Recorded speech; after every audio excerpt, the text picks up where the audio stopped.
Theo, are you with the chickens? Chickens. So there's some news today that we got for you guys. It's kind of happy, sad, kind of good, kind of bad. It's about our Rhode Island Red. We call her Rosie. And we want to tell you that story today. All the kids in the run today. Theo's in here, Delilah's in here. We got Melina here, who's holding Miss Rosie. Our rooster's been showing some slight aggression. So he's locked up in the coop so that all the kids can kind of be in here right now with me, because Chelsea's not home right now, and in order to be out here, you gotta have all the kids come out. So you gotta find ways to child-proof the homestead sometimes. And sometimes that means rooster-proofing the chicken run. For any of you guys who've been following along with us here these past few months, you may have known that about 2 months ago, we had 2 broody hens here. We had our Buff Orpington chickadee, and we had Rosie, our Rhode Island Red. She doesn't want to be held anymore. Time to go down.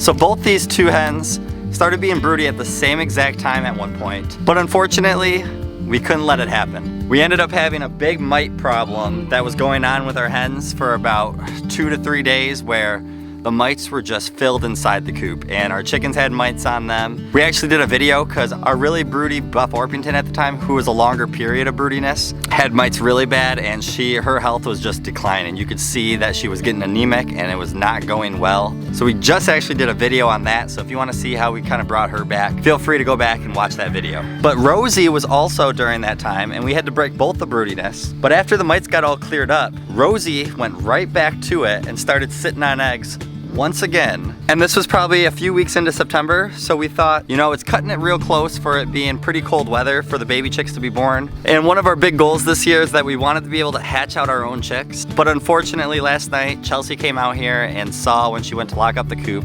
that Rosie was not sitting on her eggs anymore. Getting water for them? Uh-oh, night-night. Theo, close it. Night-night. She abandoned the eggs and left them. So unfortunately, our goal of hatching our own chicks probably is not gonna happen this year. And like I said, after thinking about it, I'm really not too mad about it, but we'll get into that. So let me tell you what we did with the eggs last night, and we're gonna do something with them today. Might not be for everyone's viewership though, but I'll warn you guys before we do it. All right, I'm sorry, Caesar. You wanna come back out?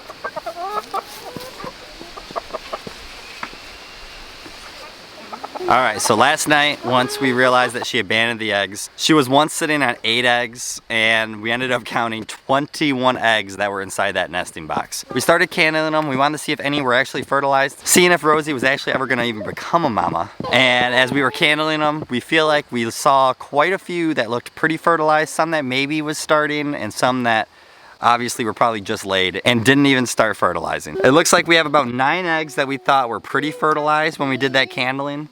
It was a little hard to see on the green eggs compared to the brown eggs. I don't know if that is for everybody out there for those kind of problems. I figured the lighter green would be like a white egg and be pretty easy, but it wasn't. So this is the part that if you don't want to watch this next part, maybe skip through here the next 30 seconds or so, because we're gonna break these eggs open and see if we see any kind of process and see what they look like inside. The girls are really excited to kind of just learn and see the different kind of stages that there could be in these kind of eggs. So here we go, let's see what we got in here.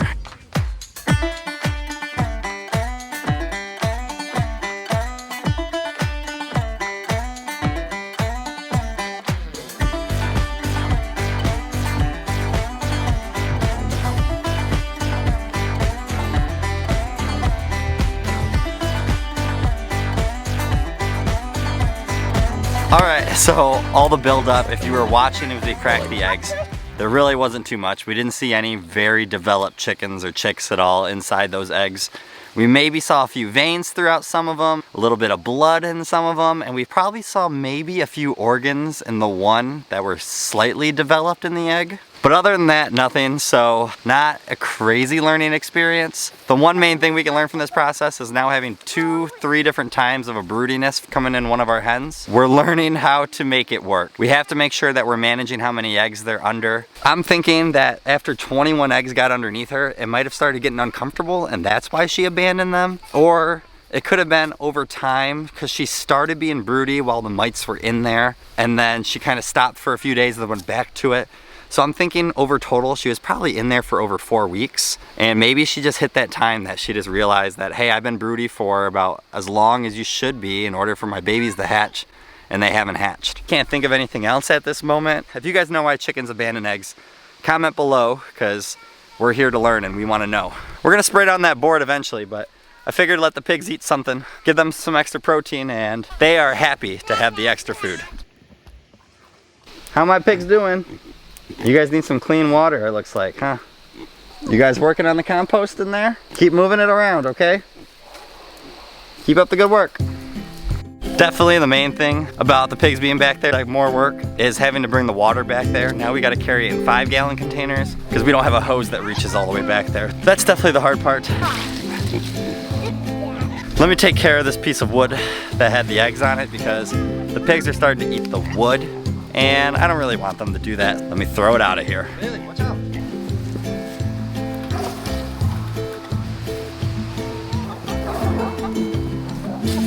Fall time has definitely arrived here. We only have 5 eggs I can count, and I don't know if Chelsea came out here earlier this morning and got a few of them or not, but that's what fall's about with chickens. They're gonna start going to bed early, which is a positive, because if you have to come out here and lock up your coop, it's nice that you can come out here at like 7:30, 8 o'clock and lock it up, instead of waiting until like 9:30, 10 o'clock at night during the summer. But there's a lot of negatives.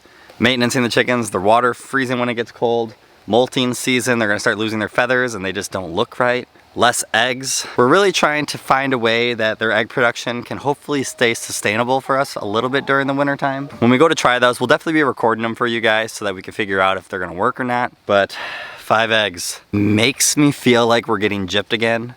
And as you guys know, our chickens are known to not lay in a spot they're supposed to. Maybe tomorrow I should take a trip around and see if any of the chickens are laying eggs in spots around this run somewhere. There's not many more spots they could possibly find. When in doubt, a chicken will figure it out. As I was doing that talking, Caesar, our rooster, already went into the coop, and I think about half of the other hens. And it may be 7:30 right now, so they've definitely been going to bed earlier. Already here, locking the coop up, and it's not even 8 o'clock. This is where Rosie was sitting on her eggs. But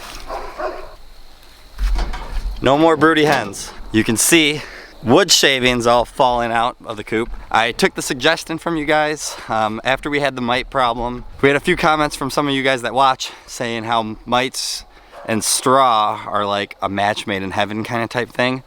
So we got rid of that. We got the pine shavings in there. The chickens don't really like pine shavings, but probably because they're so used to the straw. Animals, just like us, are creatures of habit, so I think they were used to the straw. And now those pine shavings were throwing them off. I'm sad that the broody hen thing didn't work out for us. I wish it would have. Can't always pick and choose what's gonna happen. Hi piggies. This pig fencing's been driving us crazy. So it's red-green right now. So I believe that means on the website that it's between 20 and 40% battery. I don't know. They're getting ready for bed. They actually just woke up because I walked out, but they were actually already sleeping. So I think what I'm gonna do is grab the charger and then maybe charge it inside the house for like an hour. I don't know. The main thing I really want it for, other than keeping them in, is making sure a predator doesn't get them at nighttime. So I don't know if it's gonna have enough juice or not to last. But I won't take you guys along for that ride. So you guys have a great day and a better tomorrow. And I'm gonna try to take care of these pigs and figure out if I can get this fence green before the night ends.